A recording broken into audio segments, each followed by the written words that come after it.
Maintenant, il y a quelque chose de très important dans cette paracha de Vaïra.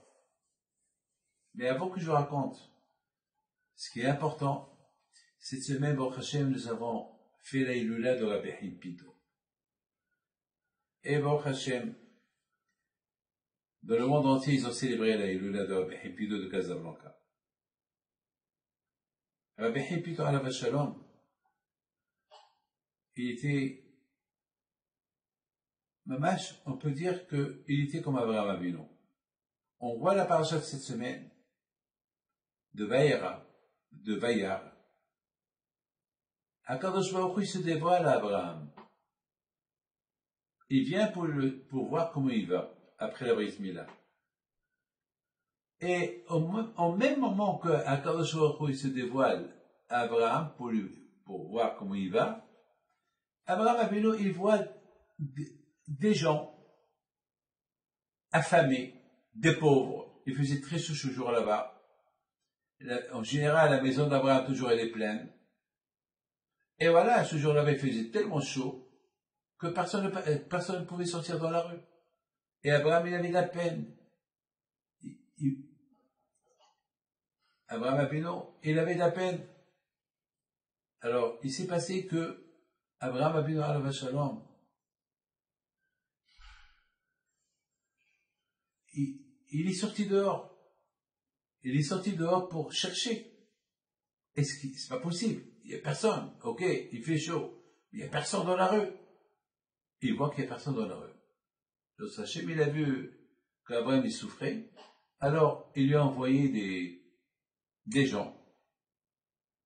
C'était les Malachim, que Hachem, il les a transformés comme des êtres humains. Parce que ces Malachim, ils devaient venir. Un pour guérir Abraham, un pour annoncer la bonne nouvelle à Abraham qu'elle allait avoir un enfant dans la même année, et un pour sauver l'autre. Parce que Hachem a décidé de détruire Sodome et Gomorrhe. Donc, ces trois malachim, ils étaient déjà prévus pour faire ces missions-là. Alors, qu'est-ce qu'a fait Hachem? Il a dit, bon, plus Abraham Avinu, il a tapé parce qu'il n'y a pas d'invités, il n'y a pas de personnes qui passent, il n'y a pas de passage. Alors, ils se sont transformés en êtres humains, et Abraham Avinu, il a couru vers eux, il leur a donné à manger, et je vous donne parole d'honneur. Il faut voir comment Abraham Avinu, il les a suppliés. Il leur a dit, rentrez chez votre esclave. Oh, vous avez entendu un homme, un patron qui se nomme esclave. On a reçu des invités. Est-ce qu'on supplie les invités pour venir manger chez nous? Est-ce qu'on se présente comme des esclaves devant les invités? Et Abraham Avinu alav Shalom, il leur a préparé 3 veaux. C'est inimaginable comment il accueille ces invités-là. Et après, il leur a lavé les pieds. Et après, il les a mis sous un arbre pour qu'ils se rafraîchissent un peu de la chaleur. C'est de la folie ce qu'Abraham Avinu a fait à alav Shalom. C'est de la folie. Il faut savoir qu'Abraham Avinu alav Shalom, c'était comme ça qu'il s'occupait de ses invités.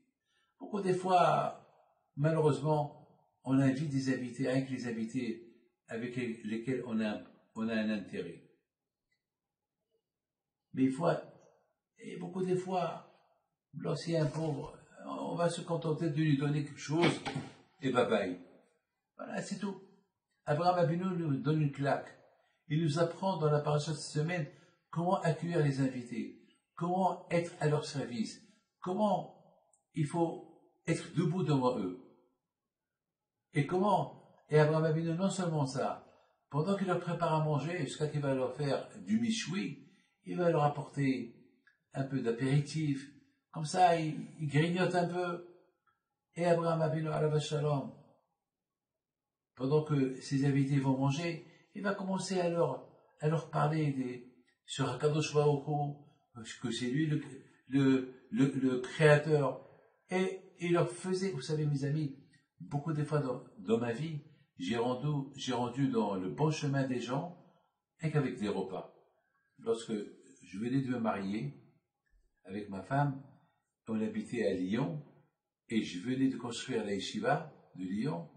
Donc chaque semaine, j'apportais 4, 5 invités, chaque semaine, des familles, tout le temps. Des gens qui n'étaient pas religieux du tout. Et grâce à Dieu, Baruch Hashem, ils sont devenus religieux aujourd'hui, et leurs enfants, ils sont dans les yeshivot. Ils sont devenus Torah.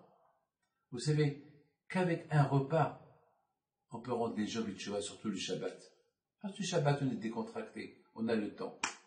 Et avec la sieste et tout, on parle des histoires, on raconte des histoires, un peu de Torah, on rend les gens dans le Tchouva. Donc Abraham Avinu, Shalom, il faisait ça non-stop tout le temps. Est-ce que nous, on est capable de faire ça? Eh bien, il faut apprendre à Abraham Avinu comment faire, et on doit faire. Et non seulement Abraham Avinu s'occupait que des gens, mais beaucoup de fois, il y a des invités, il y a aussi des femmes. Alors Sarah s'occupe des femmes. Et va ancrer l'émouna d'Hachem dans le cœur des femmes. Et on dit que les paroles qui sortent du cœur, ils rentrent dans le cœur. Et c'est ça la différence qu'il y a entre nous et Abraham. C'est que nous, on cherche, là on a un intérêt. Je l'invite parce qu'il m'a invité. J'ai besoin de lui. Non. Sauf lorsqu'on entend quelqu'un qui est dans le besoin. Aujourd'hui, Baruch Hashem, il y a une manière comment aider quelqu'un dans le besoin.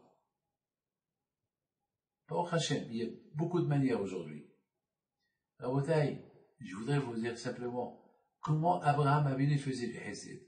À tel point que Hachem, il vient pour voir comment Abraham il va. Vous savez ce qui se passe? Il se passe quelque chose de magnifique. Lorsqu'Abraham, il voit les invités, il dit à Kadosh Baruch Hu, je t'en prie, tu peux attendre quelques minutes, de voir ces gens-là, je leur donne à manger, j'ai peur qu'ils crèvent de faim, de soif. Et Hachem, il a dit, va.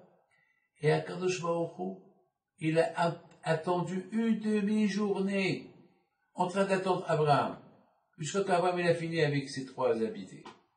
Mes amis, je vous pose des questions. Imaginez-vous qu'un roi vient chez vous, et un pauvre après vient. À qui vous allez discuter? Avec qui vous allez rester? Le roi, pas le pauvre. Parce que le roi, c'est le roi. Abraham Avinu, il a demandé permission à Hachem. Hachem, ça ne te dérange pas que on discute plus tard. Maintenant, je vais aller m'occuper de ses invités. Abraham, Akash aurait été tellement heureux et content d'Abraham Avinu. Il dit, je t'attends. Il a attendu une demi-journée. Mes amis, demain, on continue. Entre-temps, que le bon Dieu vous protège et vous donne bracha ve'atzlah.